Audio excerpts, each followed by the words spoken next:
Bonjour à tous et bienvenue sur Monaco Info. Voici sans plus tarder les titres qui seront développés dans ce journal de début de semaine. La cérémonie de remise des prix du concours de langue monégasque s'est déroulée ce samedi dans la cour d'honneur de la mairie. Nous irons à l'école du parc où la directrice a pris sa retraite, Daniel Billard. Le nouveau directeur Joël Chobagnon a pris le relais, vous découvrirez leur portrait. Une orchidée géante dans les jardins des Boulingrins, cette œuvre est signée Mark Quinn. Et enfin, nous vous présenterons le travail des élèves de l'Académie de danse Princesse Grace à l'occasion d'un spectacle les 28 et 29 juin à la salle Garnier. Mais avant de développer ces titres, une tradition en principauté, la fête de la Saint-Jean, tout d'abord samedi sur la place du Palais avec l'allumage du feu de joie en présence de la princesse Caroline. Ce feu célèbre la naissance de Saint Jean le Baptiste, une nuit qui marque la victoire du Christ lumière sur les ténèbres. On écoute quelques témoignages à propos de cette fête populaire. Très impressionnant, on est très émus d'être ici et puis c'est vraiment impressionnant, donc ça nous change de chez nous et puis ça nous apprend d'autres choses. En tout cas, on a été très émus d'être ici et puis vraiment une belle découverte. Pour vous, venir assister à la fête de la Saint-Jean était une tradition en tant que monégasque? Une tradition, oui, qui remonte à fort longtemps. Oui, qui me rappelle des souvenirs de jeunesse. Vous avez toujours assisté à ces cérémonies? Pas toujours, mais dans ma jeunesse souvent. Je suis monégasque, donc depuis que je suis née, j'y venais avec mes parents et maintenant j'y viens quand je peux, quand j'ai le moment et c'est toujours très agréable. Même si la famille princière n'en est pas consciente, ça ne fait rien, mais j'ai beaucoup d'estime et d'affection pour tous les princes, toute la famille. Toujours très agréable. C'est vraiment quelque chose qui maintient un petit peu la coutume et les traditions et j'apprécie beaucoup d'y être et je vois qu'il y a pas mal de personnes aussi qui sont intéressées pour venir. Le feu de la Saint-Jean se déroule traditionnellement à Monaco sur 2 jours. Après le palais samedi, la fête s'est déplacée dimanche soir, d'abord à l'église Saint-Charles, puis jusqu'à la place des Moulins.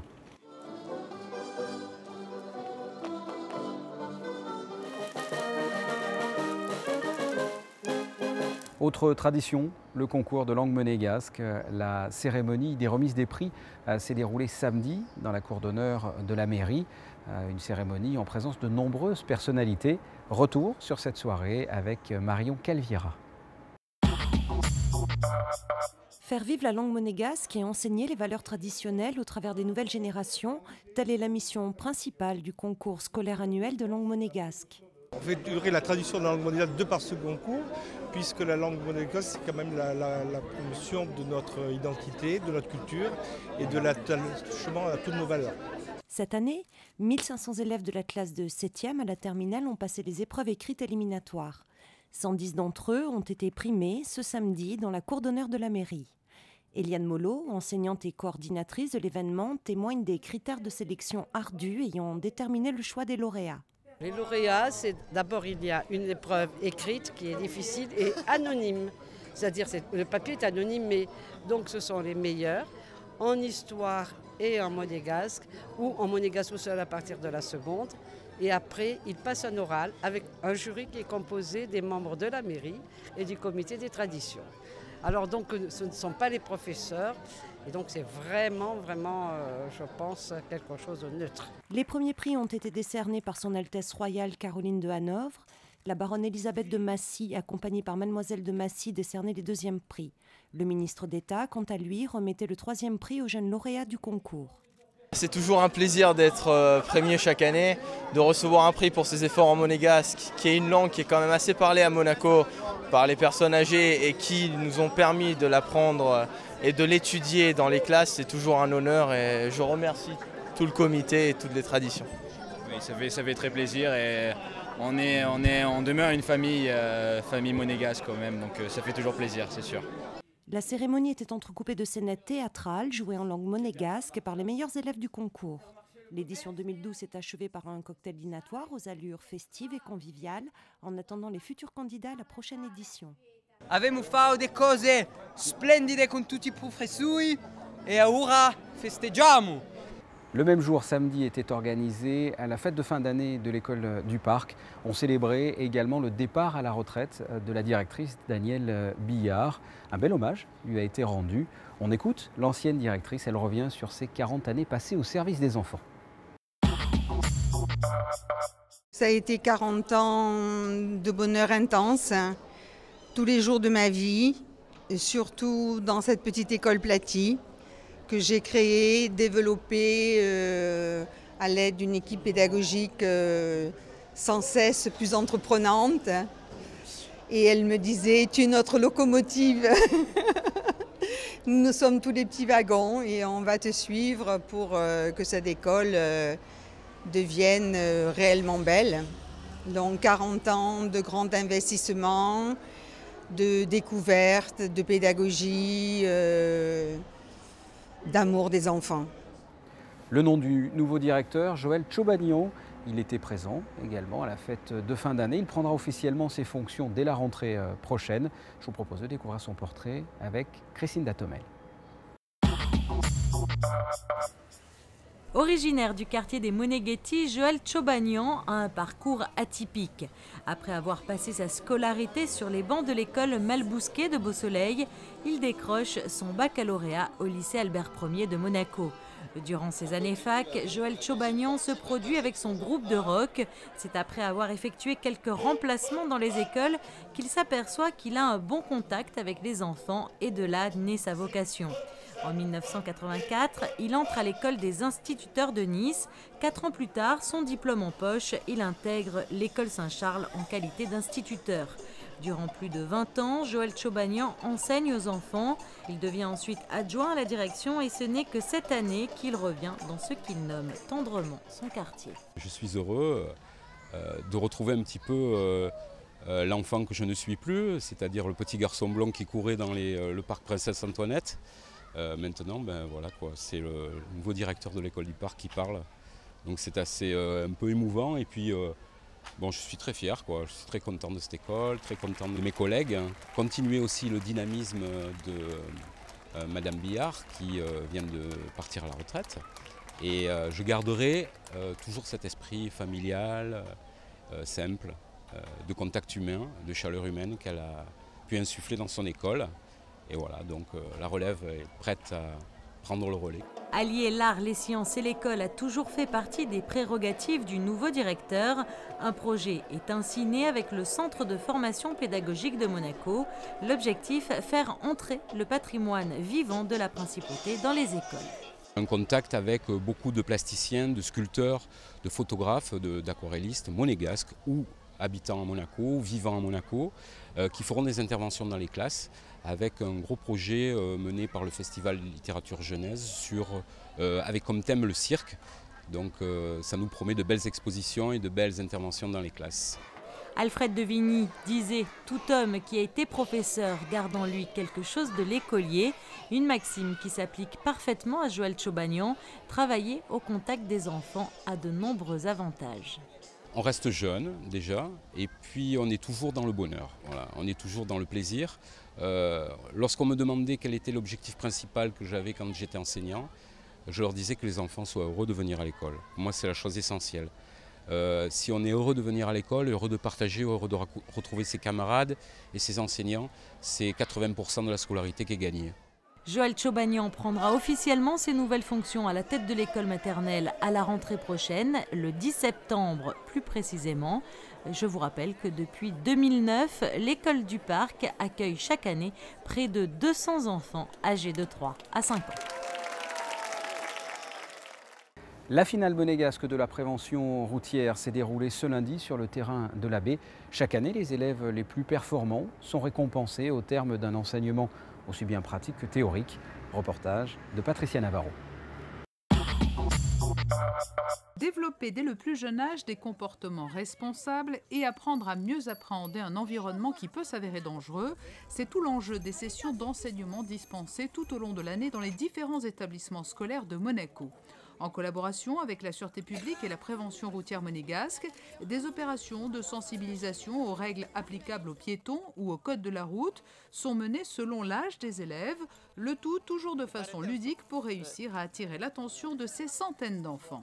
C'est de plus en plus difficile d'intéresser les enfants à la prévention. Vous savez, le mot prévention est un mot qui est très difficile. Parce qu'on essaye de faire voir des dangers qui souvent, pour des enfants, n'existent pas ou existent très peu.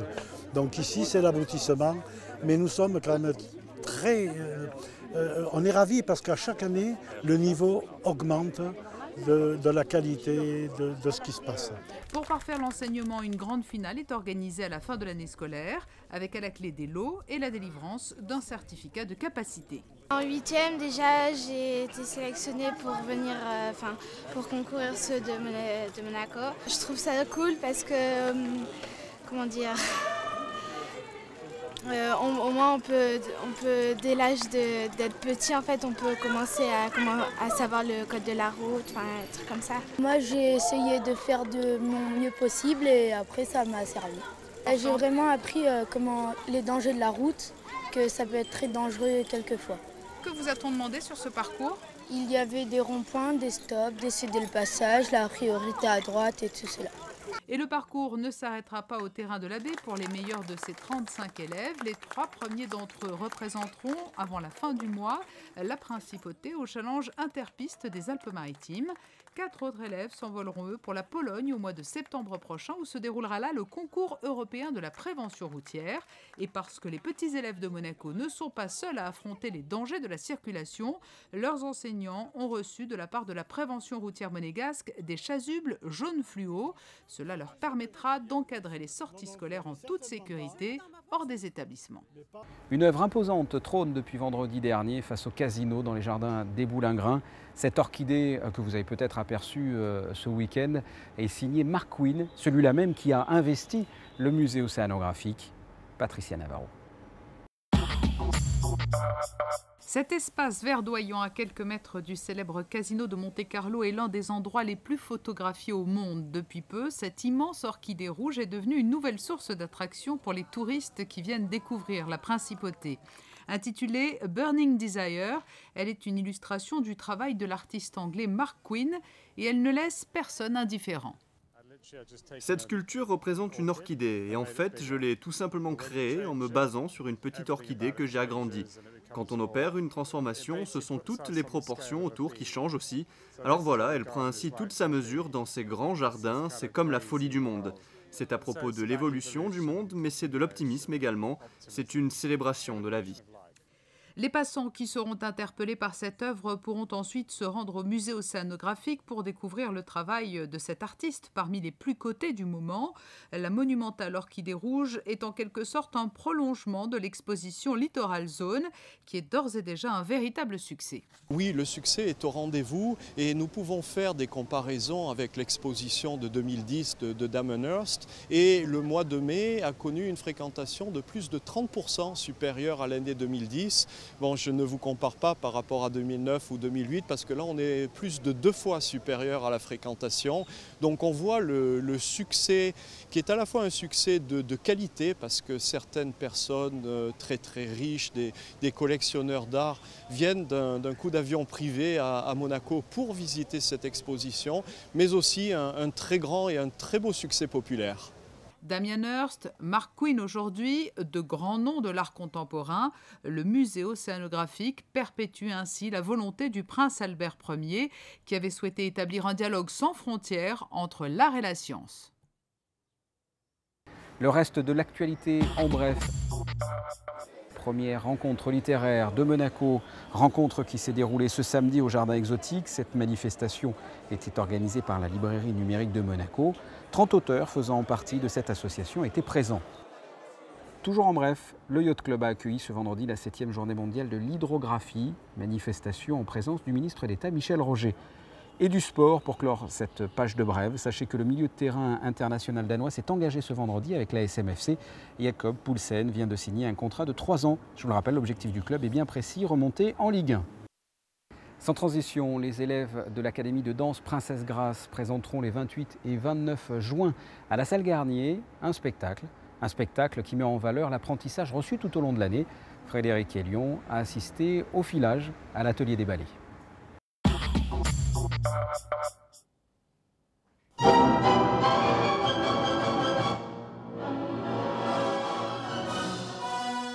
La Belle au bois dormant, ou plutôt Les Belles au bois dormant, voici le thème du spectacle qui sera présenté en fin de semaine. Les élèves de l'Académie Princesse Grace danseront sur 3 chorégraphies de Marius Petitpas, Jean-Christophe Maillot et Matsek. C'est une façon pour donner un peu plus de nourriture aux élèves, leur faire connaître ces 3 mondes différents. Alors le spectacle en soi, il n'a pas une vraie histoire, dans le sens que je n'essaie pas de suivre l'histoire de la Belle au bois dormant du début à la fin, mais donner des petites images de ces 3 façons de voir d'un chorégraphe la Belle au bois dormant.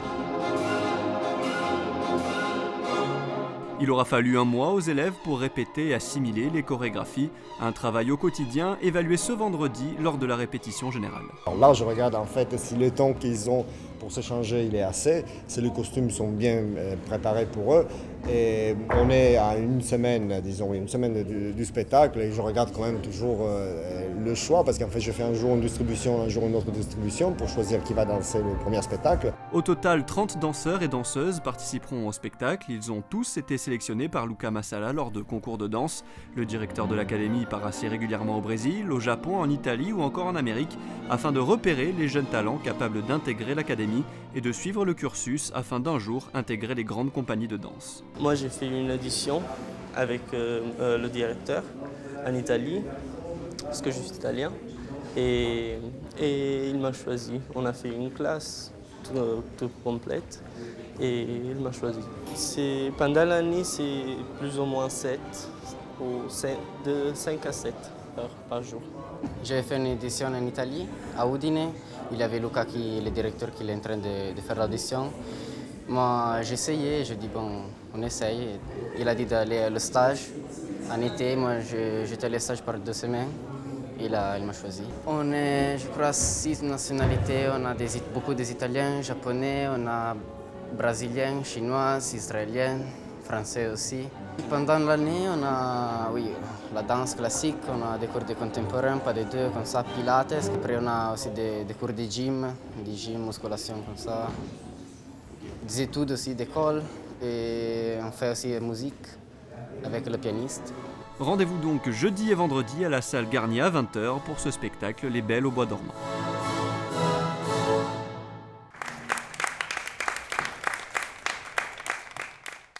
Voilà ce que l'on pouvait dire de l'actualité du jour. On passe à présent à la météo. Mardi, du beau temps avec un large soleil, malgré la présence parfois de quelques nuages. Les températures de 22 à 26 degrés. Mercredi, un grand soleil et quelques rares nuages. Les températures correspondent parfaitement au mois de juillet, de 22 à 27 degrés. Jeudi, un grand ciel bleu. Le soleil sera de plus en plus chaud, de 23 à 29 degrés. Et enfin vendredi, quelques nuages matinaux laisseront la place au soleil. Les températures varieront entre 24 et 29 degrés. Ce journal est terminé, je vous remercie de l'avoir suivi et sachez que vous pouvez retrouver toute l'actualité de la Principauté sur Monaco Channel. Monaco Channel qui met en ligne ce mardi 2 nouvelles chaînes. D'une part la Croix-Rouge monégasque et d'autre part une chaîne consacrée aux préparatifs du mariage princier de Monaco sur laquelle vous pourrez retrouver tous les reportages que nous avions consacrés il y a déjà un an à l'événement de l'année 2011. À très bientôt, au revoir.